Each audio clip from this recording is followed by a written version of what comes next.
여러분, 우리는 하나님 앞에 어떤 모습으로 살아가고 있을까요? 요 앞 공원에 목련꽃이 활짝 피었는데 과연 우리의 믿음 흔들리지 않고 곱고 올바르게 성장하고 있다 말할 수 있을까요? 아니면 위태위태하게 흔들리며 그 믿음 지켜가고 있다 말할 수 있을까요? 도종환 시인의 흔들며 피는 꽃에 보면, 제가 잠깐 읽어드리겠습니다. 흔들리지 않고 피는 꽃이 어디 있으랴. 이 세상 그 어떤 아름다운 꽃들도 다 흔들며 피었나니, 흔들면서 줄기를 곧게 세웠나니, 흔들지 않고 가는 사랑 어디 있으랴. 젖지 않고 피는 꽃이 어디 있으랴. 이 세상 그 어떤 빛나는 꽃들도 다 젖으며 피었나니, 바람과 비에 젖으며 피었나니, 바람과 비에 젖으며 꽃잎 따뜻하게 피었나니, 젖지 않고 가는 삶이 어디 있으랴. 저는 시인이 어떤 의미로 이 시를 지었는지 다 알 수 없지만, 식물이 꽃을 피우기 위해 비바람 앞에 흔들리기도 하지만 중요한 것은 비바람 앞에 흔들릴 때 그 뿌리를 단단히 받고 또 줄기를 곧게 세워 그 아름다운 꽃을 피웠다는 사실입니다. 여러분, 우리의 인생 역시 믿음의 꽃 한 송이 피워내야 하지 않겠습니까?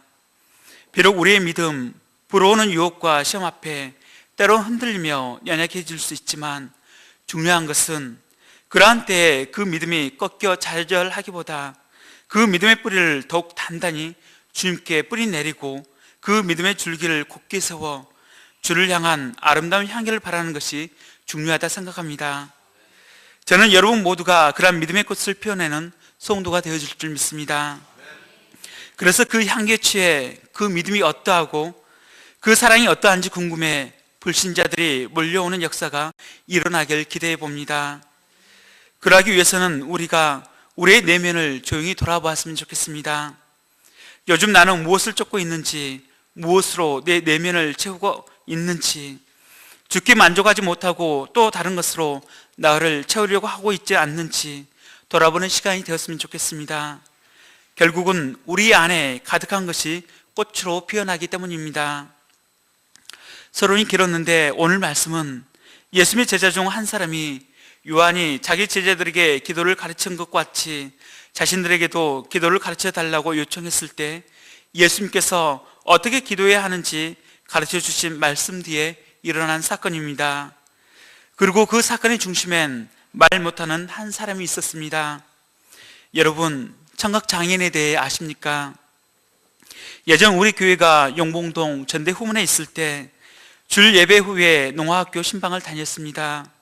그중 몇몇 친구들은 교회로 와 탁구도 치고 같이 어울리기도 하였습니다. 그런데 그 친구들을 보면 어떤 친구들은 전혀 듣지 못하는 친구가 있는 반면에 어떤 친구는 아주 저음의 소리만 조금 들을 수 있는 친구도 있었습니다. 하지만 전체적으로 소리를 듣지 못하기 때문에 말을 하는 데 있어 지난 관계 속에서도 주저주저하며 말을 하지 않고 결국 수화로 대화를 하는 경우가 많았습니다. 저는 처음 그 친구들을 봤을 때 단지 듣지 못하고 말하지 못하는 것뿐 다른 정상인들과 별반 차이를 느끼지 못했습니다.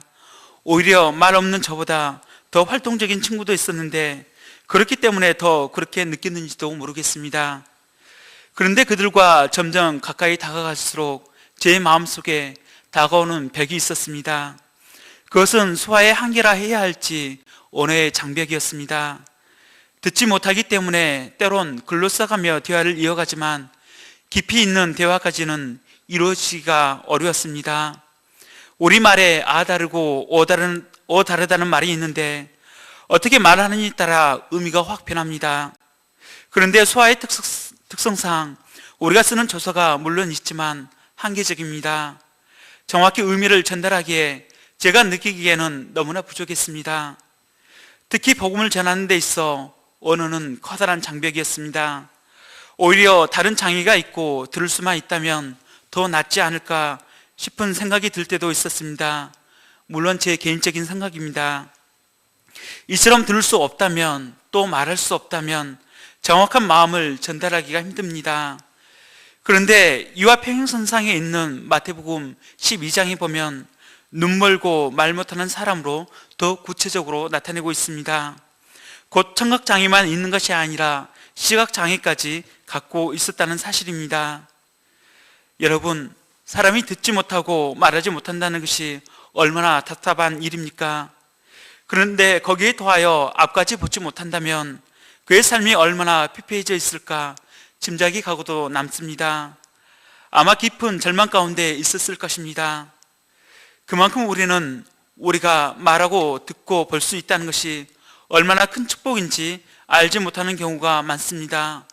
왜냐하면 말하고 듣고 볼 수 있는 것이 너무나 당연하게 우리에게 주어졌기 때문입니다. 그래서 우리가 보고 듣고 말하는 것에 대한 감사함이 때때로 없습니다. 그러나 만약 이 세 가지 중 하나라도 우리 가운데 결핍이 되어 있다면 우리 인생에 큰 문제가 되어 어둡고 슬프고 절망적인 인생을 살게 될 것입니다. 그런데 주님 앞에 있는 이 사람은 인간으로서 누릴 수 있는 세 가지 기본 권리를 모두 상실함과 같았습니다. 무엇보다 그에게 가장 불행한 것은 우리에게 영생을 주고 영원한 세계로 인도해 주는 하나님의 말씀을 듣고 말하고 읽을 수 없다는 것입니다. 그럼 그가 어떻게 이렇게 불행하게 된 근본 원인이 무엇입니까? 장애의 원인을 의학적으로 여러 가지로 말할 수 있지만 성경은 이 경우 귀신 들렸기 때문이라 말하고 있습니다. 일반적으로 사람이 믿음을 얻을 수 있는 통로는 눈과 입과 귀입니다. 그런데 마귀는 그 통로를 모두 막아버렸습니다. 마귀는 그를 비참하고 쓸모없게 만들었습니다. 그의 형편은 실로 상한 갈대와 같고 꺼져가는 심지와 같이 소망이 사라져버렸습니다. 예수님이 이런 그를 불쌍히 여기시고 그를 사로잡고 있는 귀신을 쫓아내 주셨습니다. 예수님이 그를 불행하게 만든 근본 원인이 무엇인지 아시고 이를 제거해 주셨던 것입니다. 예수님이 이를 위해 오셨습니다. 포로된 자에게 자유를, 눈먼 자에게 다시 보게 함을 주시기 위해 우리 가운데 오신 것입니다. 이는 오늘날 우리가 주님을 간절히 사모하며 기다리는 이유와 같습니다. 오늘날도 영적으로 눈멀고 기먹은 자들이 많습니다.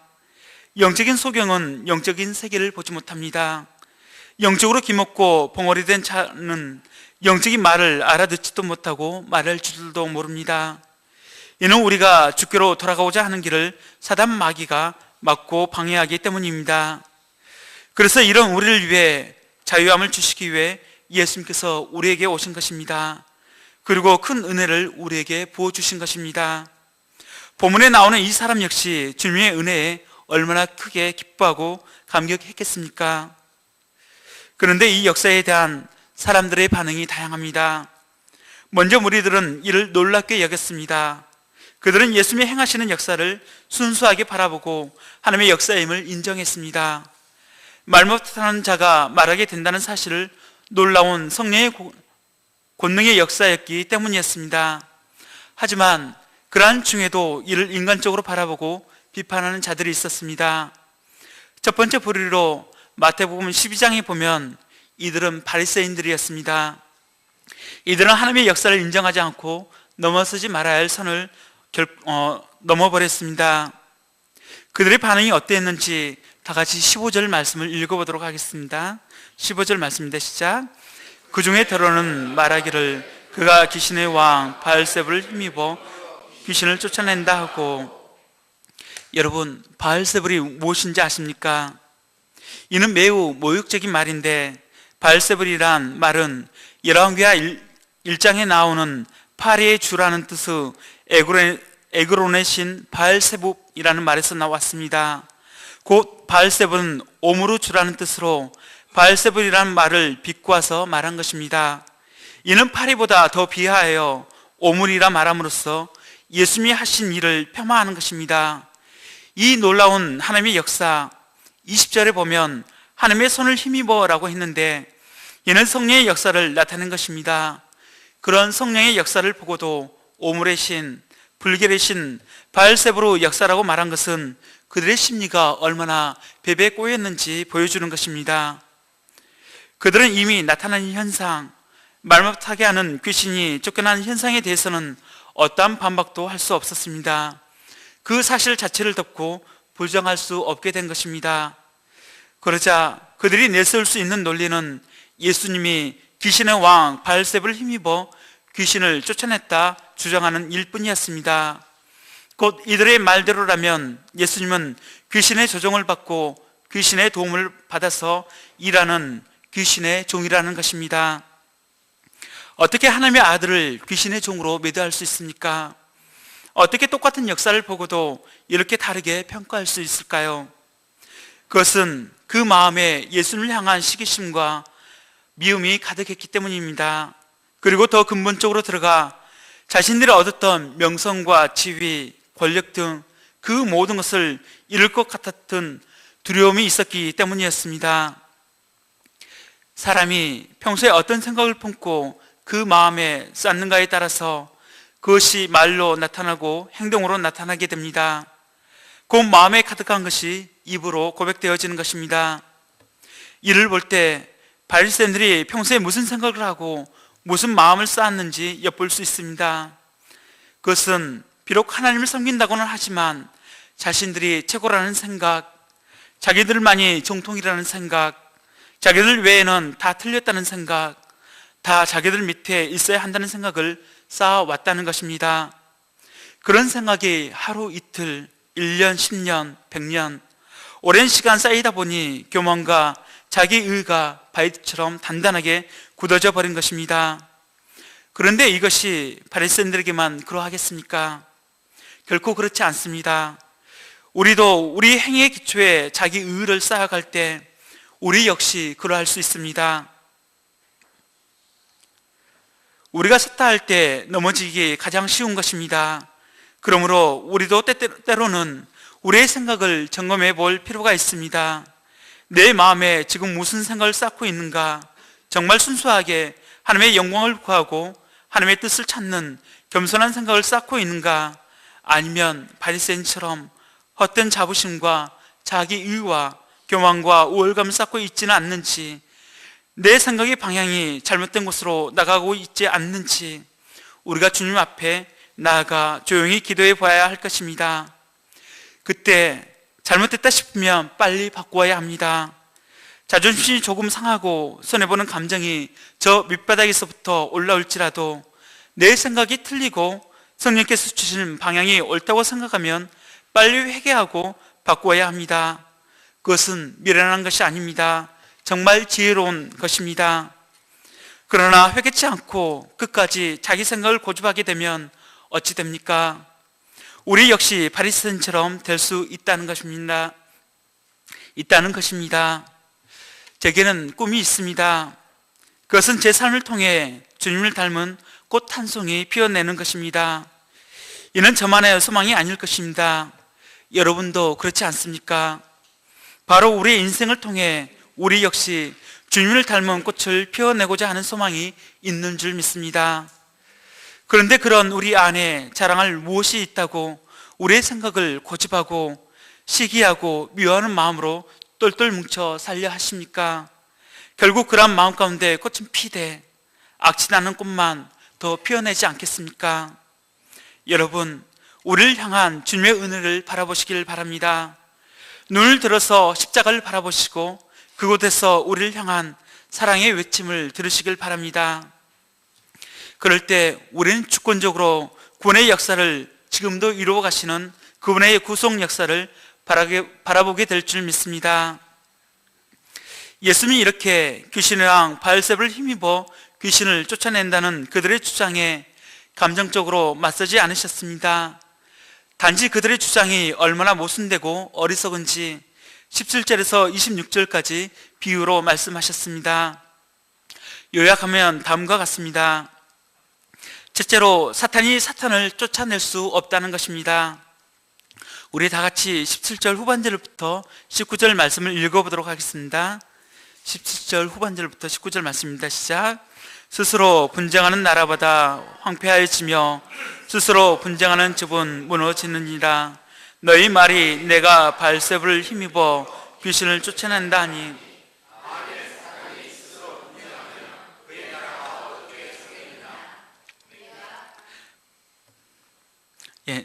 9절 말씀까지입니다. 내가 바알세불을 힘입어 귀신을 쫓아내면 너희 아들들은 누구를 힘입어 쫓아내느냐? 그러므로 그들이 너희 재판관이 되리라. 예수님은 스스로 분쟁하는 것은 항상 비참한 결과를 초래할 뿐이라 말씀하십니다. 정말 그렇습니다. 내부에서 분열이 일어나고 다툼이 있는데 어떻게 그 나라가, 그 가정이 바로 설 수 있겠습니까? 저 어렸을 때 저희 집 큰방 입구 액자가 가와 만사성이었습니다. 즉 가정이 화목하면 모든 일이 다 잘 된다는 것입니다. 틀린 말이 아닙니다. 아침에 출근할 때 마음이 상한 일이 있으면 사무실에 가서도 기분이 좋지 않습니다. 일에 집중하기가 어렵습니다. 왜냐하면 사랑하는 사람으로부터 서로가 서로에게 마음의 상처를 주고받기 때문입니다. 이는 육신의 영역에서뿐만이 아니라 예수님의 표현을 빌자면 영적인 영역에서도 마찬가지임을 알 수 있습니다. 다시 말씀드리자면 원수는 밖에 있는 원수보다 내부에 있는 적이 더 무섭다고 했습니다. 나라가 잘 되고 모임이나 가정이 잘 되려면 서로 싸우지 않고 하나가 되어야 합니다. 마찬가지로 가정이 잘 되려면 남편과 아내가 마음과 뜻이 하나가 되어야 합니다. 화목해야 합니다. 첫사람 아담과 화를 향한 하나님의 마음이 그러하셨습니다. 하나님은 혼자 있는 아담을 위하여 내가 그를 위하여 돕는 배필을 지으라 하셨고 아담과 하와를 향하여 둘이 한 몸을 이룰지로다 말씀하시며 연합의 관계를 말씀하셨습니다. 곧 서로 돕고 상생하는 연합의 관계를 말씀하셨던 것입니다. 그렇게 우리는 무엇보다 말씀 안에서 한 믿음으로 나아가야 합니다. 또한 성령 하나님 안에서 자신의 뜻을 죽이고 서로 양보하며 서로 이해해주고 또 상대방을 귀히 여기고 사랑해야 할 줄 믿습니다.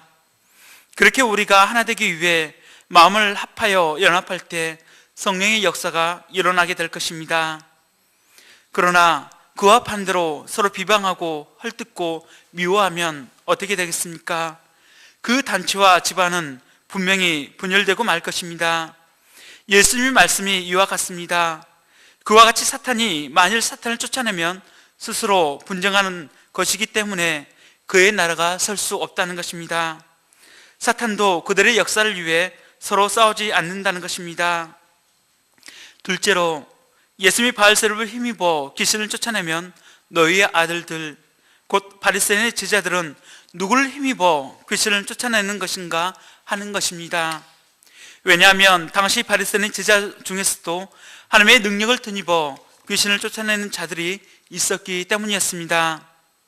그런데 그들을 향해서 예수님께 적용하였던 동일한 논리를 적용한다면 자신들의 제자들도 바알세불의 힘을 덧입어 귀신을 쫓아낸다는 말이 되기 때문입니다. 곧 논리적 자가당착에 빠지게 돼버리는 것입니다. 그러면 예수님께서 그 사람을 고친 것은 무엇에 힘입은 것입니까? 20절을 보십시오. 그러나 내가 만일 하나님의 손을 힘입어 귀신을 쫓아낸다면 하나님의 나라가 이미 너희에게 임하였느니라. 여기서 하나님의 손은 하나님의 권능, 곧 성령의 능력을 의미합니다. 이제까지는 말 못하는 그 사람을 강한 사탄이 지배하고 있었습니다. 그러나 더 강한 예수님이 사탄을 굴복시키시고 말 못하는 사람을 해방시킨 것입니다. 이 일은 하나님의 손을 힘입어 된 것입니다. 이는 분명한 하나님의 역사요 성령의 역사입니다. 이것을 바알세불의 역사라 말할 수 없는 것입니다. 바리새인 그들이 인정하든 하지 않든 예수님의 사역은 이제까지 성령의 역사와 함께 해왔습니다. 여러분, 예수님의 탄생이 어떻게 이루어졌습니까? 마태복음 1장 18절에 예수 그리스도의 나심은 이러하니라. 그의 어머니가 요셉과 약혼하고 동거하기 전에 성령으로 잉태된 것이 나타났더니 했습니다. 예수님은 성령으로 잉태되셨습니다. 또한 예수님께서 세례 받으실 때 하늘이 열리고 하나님의 성령이 비둘기같이 내려 그 위에 임하면서 이는 내 사랑하는 아들이요 내 기뻐하는 자라 하시는 하나님의 음성이 들렸다고 했습니다. 그리고 공생애의 삶을 사는 동안 누가복음 4장 18절에는 주의 성령이 내게 임하셨으니 이는 가난한 자에게 복음을 전하게 하시려고 내게 기름을 부으시고 나를 보내사 포로된 자에게 자유를, 눈먼 자에게 다시 보게 함을 전파하며 눌린 자를 자유롭게 하고 주의 은혜의 해를 전파하게 하려 하심이라 했습니다. 그리고 로마서 8장 11절에 예수를 죽은 자 가운데서 살리신 이의 영이 너희 안에 거하시면 그리스도 예수를 죽은 자 가운데서 살리신 이가 너희 안에 거하시는 그의 영으로 말미암아 너희 죽을 몸도 살리시라 증거하고 있습니다. 이는 예수를 죽은 자 가운데서 살리신 이의 영, 곧 성령께서 예수님을 부활하게 하셨다는 것입니다. 다시 말씀드리자면 예수님의 탄생에서 부활 승천까지 성령의 역사가 아니고는 설명할 길이 없는 것입니다. 또한 그런 의미에서 예수님이 말 못하는 사람에게서 귀신을 쫓아내신 이 사건은 결코 작은 일이 아님을 증거하고 있는 것입니다. 이는 예수님으로 말미암아 사탄의 나라가 정복되고 하나님의 나라가 도래했다는 놀라운 증거인 것입니다. 예수님께서 말씀하셨습니다. 하나님의 나라가 이미 너희에게 임하였느니라. 우리가 예수님을 통한 성령의 역사를 겸손히 인정하면 그 즉시 우리 안에도 하나님의 나라가 임하게 될 줄 믿습니다. 예수님이 계속해서 하나님의 능력만이 인간을 사로잡고 있는 강한 사탄의 세력을 물리칠 수 있음을 말씀하십니다. 21, 22절을 보시면 강한 자가 무장을 하고 자기 집을 지킬 때에는 그 소유가 안전하지만 더 강한 자가 와서 저와 싸워 이길 때에는 무장을 빼앗아 버리고 재물을 나누게 된다 했습니다. 여기서 더 강한 자는 예수님을 가리킵니다. 예수님을 사탄을 약한 자라 하지 않고 강한 자라고 하시고 예수님 자신은 더 강한 자라고 하셨습니다. 이는 거라사 광인을 통해서도 우리가 엿볼 수 있습니다. 거라사 광인이 군대 귀신에 들려 밤낮 무덤 사이에서 소리를 지르고 돌로 자기 몸을 상하게 했습니다. 그런 그를 마을 사람들은 고랑과 쇠사슬로 묶어 두었지만 다 끊어버렸습니다. 누구도 그를 제어할 수 없었습니다. 그러나 더 강하신 예수님이 내 이름이 무엇이냐, 그 사람에게서 나오라 하시자 귀신이 꼼짝없이 나오게 되었습니다. 그리고 그 사람이 온전케 되었습니다. 이처럼 사탄보다 더 강한 예수님이 계시기에 우리 삶에 소망이 있는 것입니다. 문제는 그 능력의 예수님을 우리가 어떻게 바라보며 믿느냐 하는 것입니다. 주님의 역사를 부인하고 믿지 않는다면 우리는 사탄의 공격으로부터 우리 자신을 지킬 능력이 없습니다. 또한 사탄의 억눌 삶으로부터 해방될 수도 없게 되는 것입니다. 오직 예수님만이 우리 삶의 소망 되심을 믿으시길 바랍니다. 예수님은 그런 우리를 향해 특히 영적 세계에서는 중립이 없음을 말씀해 주십니다. 모두 23절 말씀을 함께 읽어보도록 하겠습니다. 23절 말씀입니다. 시작.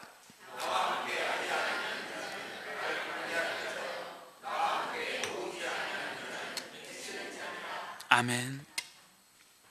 이는 우리가 올바른 판단력을 가지고 어느 편에 서서 살아가야 하는지 말씀하시는 것입니다. 다시 말씀드리자면 영적 세계는 중간지대가 없습니다. 예수님과 함께 하지 아니하는 자는 예수님을 반대하는 자요, 예수님과 함께 모으지 아니하는 자는 해치는 자인 것입니다. 여기서 예수님과 함께하며 함께 모은다는 것은 적극적으로 예수님과 동행하며 주와 복음을 위해 사는 것을 말합니다. 곧 하나님과 세상 사이에 서서 적당히 양쪽을 오가며 사는 것을 의미하지 않습니다. 어정쩡하게 중간지대에 머물며 살 수 없다는 것입니다. 예수님은 이 경우에 대해 24절부터 26절에 더욱 구체적으로 말씀해 주십니다. 말씀을 보시면 더러운 귀신이 있었습니다. 그 귀신이 사람에게서 나간 후 여러 곳으로 다니며 시기를 구하였지만 얻지 못하여 자신이 나온 집으로 되돌아갔습니다. 그런데 가서 보니 어떠했습니까? 그 집이 청소되고 수리되어 있었습니다. 그래서 26절에 보면 저보다 악한 귀신 7, 그와 같은 귀신이 아닌 그보다 더 악한 귀신 7을 데리고 왔고, 이로써 그 사람의 나중 형편이 전보다 더 심하게 되었다고 나타내고 있습니다. 여러분, 구원받은 후에 은혜를 감당하지 않으면 사탄의 역사로 더 나빠질 수 있다는 것은 참으로 두려운 일입니다. 그러므로 우리는 적극적으로 예수님을 영접하고 주님과 함께 해야 합니다. 말씀을 가까이 해야 합니다. 구원받고 그냥 어중간하게 서 있는 것이 아니라 주와 복음을 향해 적극적으로 달려가야 하는 것입니다. 우리는 예수님의 십자가의 죽으심과 부활을 통해 분명 죄와 사탄의 종에서 해방되었습니다. 그렇게 이제는 하나님께로, 그리스도께로 적극적으로 나아가야 하는 것입니다. 그런데 누구의 종도 되지 않고자 사탄의 종도 아니고 하나님의 종도 아니고 내가 나의 주인 되려 하는 경우가 있습니다. 여러분, 이것이 가능하겠습니까? 이는 실제로는 가능한 일이 아닙니다. 왜냐하면 우리가 그러고 싶더라도 우리에게서 나갔던 사탄이 더 악한 자들을 데리고 와서 우리를 사로잡기 때문입니다. 우리는 사탄보다 약합니다. 우리보다 강한 사탄이 다시 우리 삶으로 돌아올 때 우리는 이를 지킬 만한 힘이 없습니다.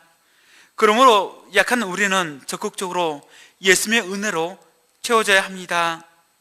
그러하기 위해서는 첫째로 우리 마음에 예수님을 주로 모시고 그분의 인도하심을 따라 살아가야 합니다. 왜냐하면 우리 인간의 마음은 비어있는 상태로는 있을 수 없고 누군가의 다스림을 받고 무엇인가로 채워져야 하는 존재이기 때문입니다. 그런데 누구의 다스림을 받고 무엇으로 채워지는가에 따라 마음의 상태가 좋아질 수도 있고 더 악화될 수도 있습니다. 우리의 마음에 적극적으로 예수님을 주로 모시고 그분의 다스림을 받아야 하는 이유가 여기에 있는 것입니다. 둘째로 우리의 빈 마음에 적극적으로 하나님의 말씀으로 채우자 합니다. 우리의 마음에 하나님의 말씀을 채우지 아니할 때 빈 마음 그대로 남아있지 않습니다. 잠시라도 말씀에 집중하지 아니하면 예배 중에도 내일 회사 일과 자녀 일과 온갖 인간적인 생각으로 우리의 마음을 빼앗겨 버립니다. 하물며 우리의 삶도 그렇지 않겠습니까? 우리의 마음이 하나님의 생각으로 채워지지 않는다면 우리가 주께 받은 은혜와 영적 소원은 사라지고 우리의 마음은 전보다 더 완악하게 변화될 수 있다는 것입니다. 분명한 영적 소원을 가지시고 주와 함께하는 여러분 되시길 소망합니다. 이번에는 또 다른 두 번째 부류에 대해 말씀드리겠습니다. 16절에 보시면 또 더러는 예수를 시험하여 하늘로부터 오는 표적을 구하니 하였습니다. 첫 번째 부류가 시기와 질투에 기인했다면 두 번째 부류는 어찌 보면 불신에서부터 시작되고 있습니다.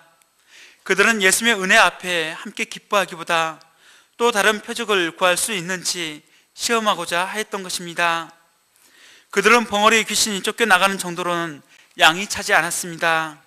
뭔가 더 크고 확실한 표적을 요구하였습니다. 예수님이 메시아 되심을 알 수 있는 또 다른 표적, 하늘로부터 오는 표적을 보아야 메시아 되심을 믿겠다는 의심이 기저에 깔려 있는 것입니다. 그런 이들을 향해 예수님은 29, 30절에 다음과 같이 책망하십니다. 29절, 30절 말씀 함께 읽어보도록 하겠습니다. 시작. 무리가 모였을 때 예수께서 말씀하시되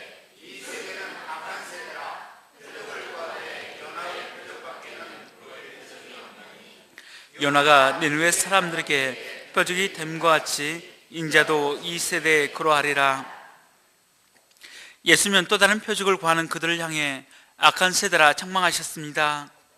왜냐하면 그들이 표적을 구하는 동기가 잘못되었기 때문입니다.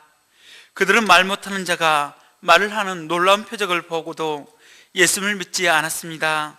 아니, 믿으려고 하는 마음이 없었습니다. 예수님은 이런 자들에게 요나의 표적밖에는 보일 표적이 없다고 하셨습니다. 그럼 요나의 표적이 무엇이었습니까? 마태복음 12장 40절에 보면 요나가 밤낮 사흘을 큰 물고기 뱃속에 있었던 것 같이 인자도 밤낮 사흘을 땅속에 있으리라 했습니다. 요나는 아수르의 수도 니느웨에 가서 심판의 메시지를 전하라는 사명을 받았습니다. 그러나 그는 원수나라 니느웨 백성들이 회개하고 구원받는 것이 죽기보다 싫었습니다. 그래서 배를 타고 다시스로 도망치고자 했습니다. 그러나 하나님은 풍랑을 일으켜 바다에 빠지게 하시고 사흘 동안 물고기 뱃속에 있으면서 회개하도록 하셨습니다. 그 그는 하나님의 능력으로 다시 살아나 느느웨에 가서 심판의 메시지를 전했습니다. 요나가 사흘 동안 물고기 뱃속에 있다가 살아난 것은 기적의 역사였습니다. 그런데 예수님께서 죽으시고 사흘 동안 완전히 땅속에 묻히셨다가 다시 살아난 것은 기적 중에 기적입니다. 요나의 표적은 니느웨 사람들에게 하나님이 보내신 선지자로서 표적이 되어 그들이 회개할 수 있는 꼬투리가 되었습니다. 이와 같이 예수님께서도 우리 죄를 위해 죽으시고 무덤에 묻히시고 사흘에 부활하심으로 우리들에게 그리스도로서 표적이 된 것입니다. 이 표적은 우리를 죄와 사망의 권세로부터 구원하는 최대의 표적이 되어진 것입니다. 더 이상 다른 표적은 없는 것입니다. 하지만 어리석게도 일부 사람들은 표적 신앙만을 쫓아다니는 경우가 더러 있습니다. 다시 말씀드리지만 표적 신앙은 불신앙에 기인한 것입니다. 표적 신앙을 가지면 더욱 자극적인 표적만을 구하게 되어 있고 결국은 신비주의에 빠지게 됩니다. 그리고 그런 신비주의가 이단을 양성하게 만드는 것입니다. 예수님께서 표적을 행하신 것은 이를 통해 하나님의 손이 어떻게 일하시는가를 나타내기 위함이었습니다. 이를 통해 우리에게 믿음을 가질 수 있도록 눈으로 보여주시기 위함이었습니다. 그리고 마침내 자신의 몸을 들이심으로 구원을 완성시키셨습니다. 십자가의 죽으심과 부활, 이 외에 다른 어떤 큰 표적은 없습니다. 구원이 여기에 있다, 저기에 있다는 말에 더 이상 현혹되지 마시길 바랍니다. 예수님은 그런 우리를 향해 그리스도를 향한 우리의 자세가 어떠해야 되는지 31절과 32절 말씀을 통해 이야기해 주십니다. 스바 여왕은 솔로몬의 지혜로운 말을 듣기 위하여 먼 곳에서 많은 예물을 싣고 예루살렘까지 찾아왔습니다. 아낌없이 시간을 투자하고 물질을 투자했습니다. 그런데 예수님은 솔로몬보다 훨씬 지혜로운 분으로서 모든 지혜와 지식의 근본이 됩니다. 그러나 사람들은 엄청난 예수님이 오셔서 말씀을 전해도 전혀 반응이 없고 복음 앞에 무관심했습니다. 그러므로 심판 때에 남방 여왕이 일어나 그들을 정죄하게 된다는 것입니다. 또한 니느웨 사람들은 악독이 가득 찬 생활을 했습니다. 하나님이 그 영혼들을 불쌍히 여기시고 심판하시기 전에 먼저 요나를 보내어 심판의 메시지를 전하도록 하셨습니다. 요나는 그들이 제발 회개하고 고난하지 말았으면 하는 심정으로 억지로 심판의 메시지를 전했습니다. 그런데 니느웨 백성들은 이런 심판의 메시지를 듣고도 죄를 무릅쓰고 크게 회개하였습니다. 요나의 메시지를 듣고 자기들의 죄를 깨닫고 눈물로 회개했습니다. 그러나 이 세대 사람들은 요나보다 훨씬 크신 하나님의 아들 그리스도께서 구원과 심판의 메시지를 전해도 회개치 않았습니다. 오히려 마음을 완악하게 하고 비판만 일삼고 또 다른 표적들만 구했습니다. 그러므로 심판 때에 니느웨 사람들이 일어나 그들을 정죄하게 된다는 것입니다. 여러분, 말씀 대신 주님을 사랑하고 그 말씀 앞에 겸손해지시길 바랍니다. 우리를 향한 주님의 말씀을 사모하시길 바랍니다. 우리의 생명이 이로부터 안전할 것이며 우리의 인생 이로부터 하늘 소망으로 풍성해질 줄 믿습니다. 끝으로 한 말씀만 보고 마치도록 하겠습니다. 예수님께서 이 말씀을 하실 때 무리 중에서 한 여자가 음성을 높여 외쳤습니다. 당신을 뵌 태와 당신을 먹인 젖이 복이 있나이다. 그녀는 예수님의 말씀에 큰 감동을 받았습니다. 그리고 그런 예수님을 잉태하고 낳은 마리아를 복되다 칭송했습니다. 그런데 예수님은 무엇라 말씀하십니까? 누가 진실로 복되다 하십니까? 다 같이 28절 말씀 읽어보도록 하겠습니다. 28절 말씀입니다. 시작. 예수께서 이르시되 오히려 하나님의 말씀을 듣고 지키는 자가 복이 있느니라 하시니라. 아멘. 예수님은 하나님의 말씀을 듣고 지키는 자가 복이 있다 하십니다. 그런 의미에서 주말 아침 주의 말씀을 듣기 위해 예배의 자리로 나오신 여러분 모두가 복된 줄 믿습니다. 하지만 우리가 정말 복된 인생을 살기 위해서는 주의 말씀에 귀를 더욱 기울여야 합니다. 예수님께서는 우리로 하여금 말씀을 듣고 지켜야 한다 하셨습니다. 곧 복된 사람이 되기 위해서는 먼저 말씀을 잘 들어야 합니다. 그리고 잘 듣기 위해서는 들을 만한 것과 듣지 말아야 할 것을 구분해야 합니다. 특히 오늘 살아가는 이 세대에는 정보 홍수 속에 살아가고 있다 해도 과언이 아닙니다. 모든 소식과 뉴스들이 실시간으로 업데이트되어 올라옵니다. 그 중에는 신천지나 이단들이 올리는 글도 많습니다. 곧 가짜 뉴스도 많습니다. 그렇게 뭘 보고 뭘 들어야 할지 분별력을 키워야 합니다. 그렇다면 그 분별력의 기준이 무엇입니까?